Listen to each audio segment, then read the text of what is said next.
مشكلة الشخير أو التنفس بصوت مرتفع أثناء النوم قد تكون حالة مرضية عارضة، وقد تسبب مشاكل ما بين الأزواج، تسبب أكيد في التباعد فيما بينهم، بحيث أن الزوجة تلجأ لأنها تنام في غرفة ثانية. وربما تقول الدراسة أن 40% من السعوديين من متوسطي الأعمار يعانون من الشخير. كيف رح نحل هذا الموضوع؟ وغالبيتهم مين؟ الرجال. في بعض السيدات. حنتكلم عن هذا الموضوع بتفاصيل أكثر. أرحب معي في الاستديو بالدكتور رياض اللهيبي. حياك الله دكتور. الله يحييكم. الله يحيي السادة المشاهدين. أهلا. يسعدني ويشرفني تواجدي في هذا البرنامج. أبدأ من الإحصائية اللي قلتيها. صحيح 40% من الرجال عندهم شخير، و16% فقط من النساء عندهم الشخير، وبالتالي في فرق كبير فرق كبير صحيح. هذه الاسبابين، الاسباب جينيه عند الرجال واسباب لها علاقه بالفم، وكمان للسيدات. اغلب السيدات في هذه الدراسه ما جو للدكاتره لانه في تابو من هذا الموضوع، بحيث انه يقول لك انا ما اروح للدكتور عشان موضوع الشخير. هذه الدراسه صارت جدا باي ذا واي. 38% من الرجال عندهم شخير، 16% من السيدات. صحيح. ليش؟ طب النسبه عند الرجال مرتفعه اكثر من السيدات. صحيح، بسبب الفك. الاجزاء كبيره منها. اول شيء السمنه اكثر عند الرجال مقارنه بالنساء. هي اكبر عامل مسبب للشخير هو زياده حجم الرقبه. ف 17 انش عند الرجال او 16 انش عند النساء هو عامل مؤثر على الشخير. طيب يسوي ده الشخير. هذا الرقم الاول. الشيء الاول. الشيء الثاني زي ما قلت انه النساء ما يروح عند الدكاتره، فبالتالي انه يقول عندي شخير يقول مع انه بالعاده يا دكتور اللي بيلجأوا لحضرتك في العياده السيدات بيشتكوا من شخير رجالهم. صحيح. طيب فليش ما يكون العكس مثلا؟ صحيح. بس النقطه اللي قلتيها صحيحه، انه في بعض كثير من الرجال بيجوا عندنا يقول انا ما اشخر نهائيا. لما تيجي زوجته يقول هذا بيشخر، انا ما سيمفونيه والله. ما بيشخر انت طول الوقت، ايش قاعد تقول؟ ايوه. الشباب العكس ما يصير صحيح. الرجال نادر ما يشتكي من شخير زوجته. هل السبب ان الزوج يجي ينام متاخر عن المراه؟ ممكن هذا يكون سبب. او ممكن هو الرجل نومه ثقيل، مو زي يعني احنا الستات نومنا خفيف يعني نتاثر به. طيب في كمان دكتور عفوا بس يعني ناس بتكون تعبانه لما تنام تشخر. بالضبط. بس وقت التعب يدخلوا كمان يعني بس وقت التعب هذول. زي كثير ناس يقولوها. هذا النوع من الشخير اللي يكون بشكل غير متكرر، بشكل نادر. أيوة. يقول لك انا كنت في مناوبه او كنت سهرت مره كثير، وقت في هذيك اللحظه يصير شخير. او وضعيه الراس دكتور وقت النوم برضه تحكم الموضوع ده. هذه النقطه الاولى. النقطه الثانيه الاهم، وهذه جزء من العلاج في الحقيقه. بعض المرضى يقول لك انا بشخر بس لما انام على ظهري، وهذا هو علميا صحيح. ينام على ظهره بيشخر. فايش يقول لهم؟ يقول لك تنام على جنبك الايمن او جنبك الايسر، ما تفرق صراحه. بس كيف نقول لهم خليك على جنبك الايمن والايسر؟ احنا نحط حزام وفي زي الاثقال من ورا عشان نخلي النوم على الظهر صعب جدا. او حتى في طريقه اسهل كنا نستعملها برا، نقول لهم نجيب تي شيرت قديم، جيب كرة تنس وحطها خيطها على الجانب الخلفي من التيشيرت. بالتالي يكون مرة مزعج اللي هو النوم على الظهر. بس ما يصحى من النوم ترى، يعني هو نايم يرجع على طول يقلب على طول. طيب دكتور رياض، في حالات برضه ثانية بتأدي انه الرجل او المرأة بشكل عام يشخروا. صحيح. يعني مرضية او ممكن تكون عرضية. صحيح. هو ايش الفكرة من الشخير بشكل عام؟ لما الواحد بينام كل عضلات جسمه ترتخي معه. صحيح. منها عضلات اللي هو المجرى التنفس. فأي شيء بيقفل أو بيخلي عضلات التنفس تخل بيصير الشخير، أو الأهم من كده هو انقطاع النفس أثناء النوم. طيب إيش في أشياء تقفل؟ في الأطفال هي اللوزتين أو اللحميات. صحيح. بعض الناس اللي يكون عندهم الفك أصلا جينيا صغير. صحيح. طيب مهما حتى لو كنت زايد وزنك ما تفرق، إذا الفك صغير حتكون في مشكله في اللسان انه يرجع لورا ويقفل. اذا اللسان كبير بسبب الامراض اللي قلت عليها، بعض الناس اللي عندهم سكري يكون عندهم هذه المشكله. فبالتالي ممكن بسبب ثاني الاعراض. في بعض الناس عندهم جيوب انفيه او انسدادات في الانف، يقول لك انا ما اقدر اتنفس من خشمي. بالتالي يفتح فمه ولا ما يتنفس. صح. فهذه لها علاجات، فاهم شيء تعرف ايش المسببات وتعالج هذه المسببات. طب الاكل الدسم قبل النوم هذا برضه يسبب الشخير؟ طيب هو ما في اي دراسه تثبت ان نوعيه الاكل تسبب شخير او انقطاع نفس. طيب نقول احنا نفضل انه ما تدخن، هذا اهم شيء. في اشكال بشكل عام يفضل انك تتجنبه قبل الاكل، الوجبات الدهنيه، الوجبات الدسمه، الوجبات الثقيله قبل النوم عشان تحظى بنوم افضل. لكن ما في شيء واضح للشخير او انقطاعات النفس. بسبب الاكل قصدك؟ بسبب الاكل صحيح.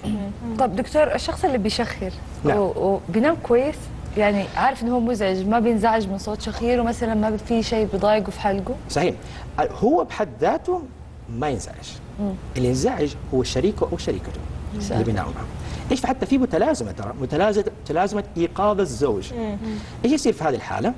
بسبب الشخير الزوج او الزوجه ما يستمتع بنوم كافي، يقعد 3 ساعات 4 ساعات ما نام كويس، يصحى من النوم هو متضايق، تعبان، خمول، معصب طول اليوم، سواء زوج او زوجه. حتى ايش يؤدي؟ يؤدي انه كثير من الازواج خاصه كبار السن يسكنون في بيوت في غرف مختلفه، صح. وهذا يؤدي يؤدي لقله السعاده الزوجيه. اكيد. يعني فعلا دكتور يؤدي الى قله السعاده الزوجيه لدرجه انه سيده رفيده في مصر قامت برفع قضيه طلاق وفعلا تطلقت من زوجها بسبب موضوع الشخير. يعني صحيح. انت ايش رايك في هذا الموضوع، انه هي حطت له الحبوب منومه في القهوه على اساس ينام وهي ترتاح وهو يرتاح، طلع لا برضه حتى وهو متنوم بيشخر بزياده، فانت ايش رايك في هذا الموضوع؟ طيب اوكي، بالنسبه ليش هو لما اخذ حبوب منومه بيشخر زياده؟ لانه يدخل وقته في النوم العميق. اذا دخل في النوم العميق العضلات ترتخي بزياده، يعني زادت الطين زي ما يقولوا. بالفعل. فهم بعض الزوجات بياخذوا طرق غير اعتياديه احيانا انهم يعني يستبعدوا هذا الشخير، لكن الافضل انه يكون عنده طبيب النوم، اضطرابات نوم، ممكن نعالج المشكله ممكن بسيطه، ما يحتاج غير بخاخات في الانف مثلا، ما يحتاج غير انك تنام على جنبك، او ممكن نحتاج علاجات افضل. يا دكتور اي بخاخات في الانف؟ ده في ناس بيعملوا سيمفونيات وهم نايمين. صحيح. اي بخاخ. في اهم من كذا، وقتها انا اساله سؤال، اقول اوكي لما تصحى من النوم انت كمشخر، هل انت تحس بتعب؟ هل تحس بخمول؟ هل انت تحس عصبيه زايده هذه الايام خاصه خلال السنوات الماضيه؟ اذا قال لي وقتها شك، هل انت عندك قطاعات نفس اثناء النوم؟ وقتها ترى اجيبه من المستشفى عندي، يناموا الليل كله تحت اختبارات نوم عشان اعرف هل عندك قطاعات نفس ولا لا. اذا مثبت عندك قطاعات نفس وقتها يحتاج العلاج ويستعمل قناع، لانه في الاكسجين ما بيوصل كويس للجسم. هذا يعني جزء منه. صحيح. حتى لما يكون مثلا الواحد عنده مشكله في الجوبه الانفيه وبيضطر يكون فاتح فمه وهو نايم عشان يتنفس، الاكسجين دكتور ما بيوصل كويس للمخ ولبقيه اعضاء الجسم. ممتاز السؤال هذا. ليش كده؟ لانه لما يكون دكتور انا اسمح لي هخليك تجاوب على هذا السؤال، لكن معنا عبر الهاتف اخصائي نفسي احمد الزهراني، هناخذ منه بس بعض الاسئله. استاذ الدكتور احمد اهلا وسهلا. اهلا وسهلا. اهلا وسهلا فيك، نورتنا.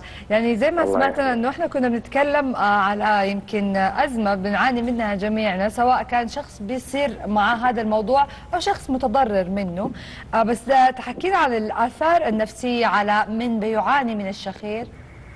اولا اشكركم على طرح هذه المواضيع الوهيه المهمه التي ممكن يعني بعض المشاهدين يستقبلوا من طرح الموضوع، لكن فعلا حاجة الإنسان إلى النوم حاجة مهمة وملحة وحاجة فطرية كحاجته إلى الماء أو إلى الغذاء. ممكن حتى الدكتور ينورنا على هذه النقطة. إذا حاجة فطرية مهمة جدا جدا، لا يمكن الإنسان يعيش دون أن ينام. طب إذا بالنسبة لمشكلة الشخير أو مشكلة علميا اضطرابات التنفس، تمام، هي مشكلة يعني منها طبعا حسب الدراسات أن الرجال يعانون منها أكثر من النساء.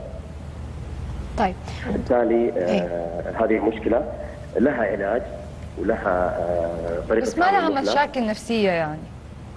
والله شوفي، هي قبل ما تكون نفسية هي ممكن تشكل مشكلة لدى الإنسان لا سمح الله في حال إهمال هذه المشكلة وعدم التعامل الأمثل مع الطريقة المناسبة إلى الوفاة لا سمح الله.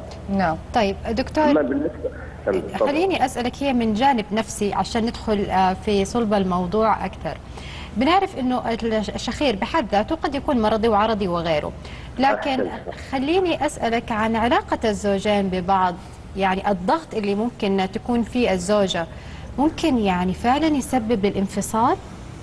يعني حصلنا احنا العديد من الاستشارات بهذا الشان. الزوجه تتصل تقول انا والله زوجي طول الليل بيشاكل. طيب انت يا اختي هل في حوار اسري بينكم؟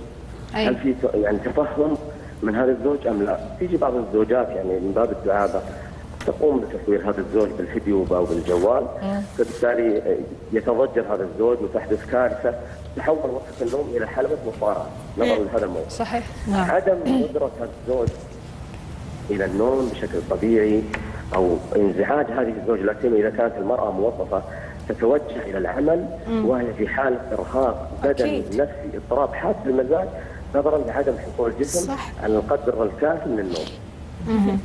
مما ينشب الى العديد من الخلافات بينهم، قد تكون تراكمات، يعني قد يكون عدم توافق زواجي بينهما، ولكن مشكله الشخير كانت القنبله الموقوته التي ادت الى تفكك هذا الكيان.